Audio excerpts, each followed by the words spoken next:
Hi, this is Samantha Catchy, Family Assistance and Program Manager at Hope for 3. In today's TeleH.O.P.E, we're going to do some fun activities with Post-its. Joining us today is Stacy Badon, owner of Everything Autism. Hi, Stacy. Hi, how are you today? I'm good. So I'm really excited to see what you're going to do with Post-its. So show us. All right, so I will start with one of, and I will apologize because I think that the mirror effect doesn't really work very well, but you'll get the concept. So one of the things that I talk to parents about is implementing a visual schedule. And a lot of parents right now are home, they don't have access to a printer, they can't laminate, all these things are not available, but that does not prevent you from making a visual schedule using Post-its. So a really quick, simple thing is you can write, I don't know if you can see it, you can actually write a visual schedule, and then you can just take your Post-its and you can make your and put it on to do, and when they're finished, they move it to done. So therefore, there is no excuse for anyone to not have a visual schedule implemented. Oh my God, Stacy, that's brilliant. Using Post-its. You just have to make it and you're done. And even if you have the ability to print, you can make it pretty, but you can use the Post-its because you don't have the Velcro and the laminated icons. Exactly. Yes. Because we always get Post-its and then we never know, at least me, I buy a bunch of Post-its and then exactly. it's just wasted or Yes. it's sitting there. But I can use it now. Exactly. Now everyone can use their Post-its, and we all have those free Post-its we get when we go to those community resource events. So now we can use those Post-its.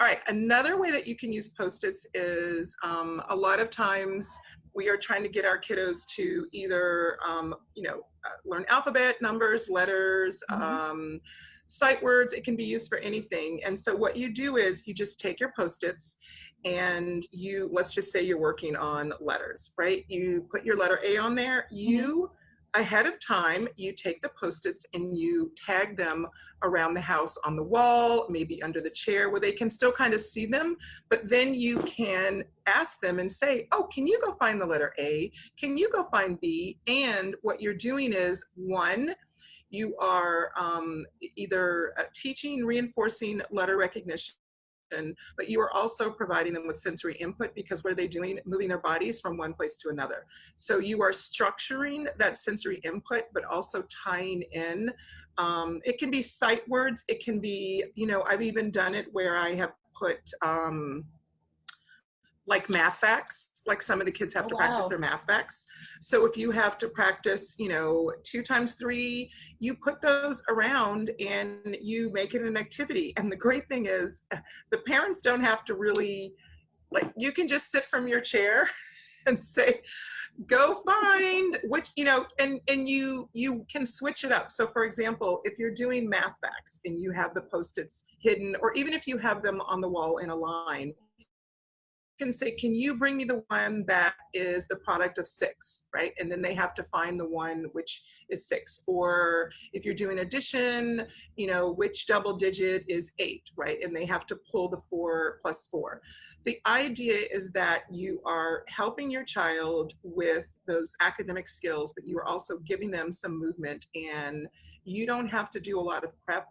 And I always say, it doesn't have to be pretty, it just has to be available. The other thing that you can do with Post-its is, and I'm going to see if I can model this, teaching patterns.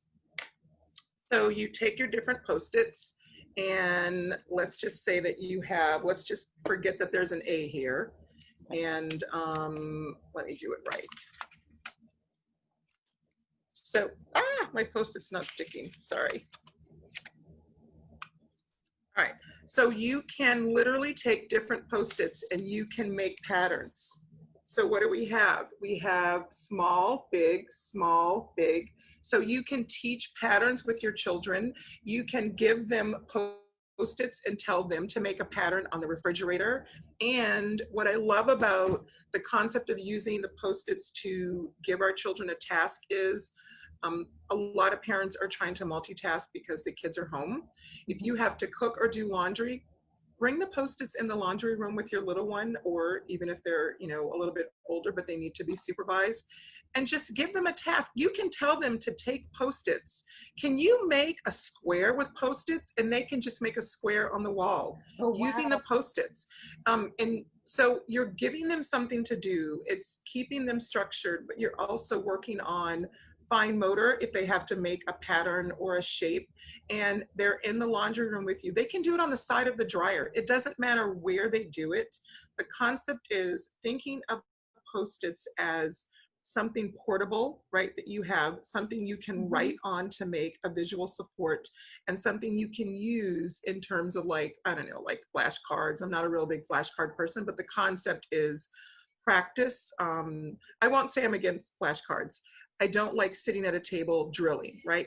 Because it's not conducive, especially for our kiddos who need lots of sensory movement. It's just really great. The other thing you can do is, from a communication language standpoint, you can work on concepts. So if you have different Post-its, you can put them under the table, you can put them next to the door, and you can build that vocabulary by just putting, you can do it two ways. You can either say, can you go find the one next to the door, if you're building vocabulary. If your child is, maybe has the concepts, then you can give them the Post-it and tell them, can you go put this next to the door? Go put this one under the big chair, right? And then they're working on following directions. They're fine motor to take the Post-it off. They know, you know, they're putting it under or over. So you can do communication, language, following directions, practice academics, make a visual schedule, which is really, really important. We need to have routines. And so I want everyone to take away from this, what can I do with those Post-its in the drawer? How can I do something that's going to help my kiddo? And also, if you have older kids, or even if your child's capable, let them draw. I have kids that I've said, use the Post-its and make a visual schedule. You can draw pictures of what you need on your schedule. Like, our children can do that. Like, just give them the tools and they can make their own visual schedule. They just need Post-its and something to write with. And I love that these activities it also includes your siblings. So it's not just for that one kid. The whole family can get involved with this activity with the Post-its. Exactly. I often assign my families, the older sibling may be the person in charge of making the Post-its for the child to find, or let the older sibling do the activity where they find them, you know, under, over, or looking for the A, looking for the one.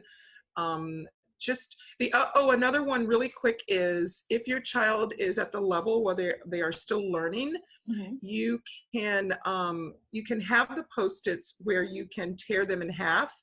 And let's say that it's the letter B and the lowercase b.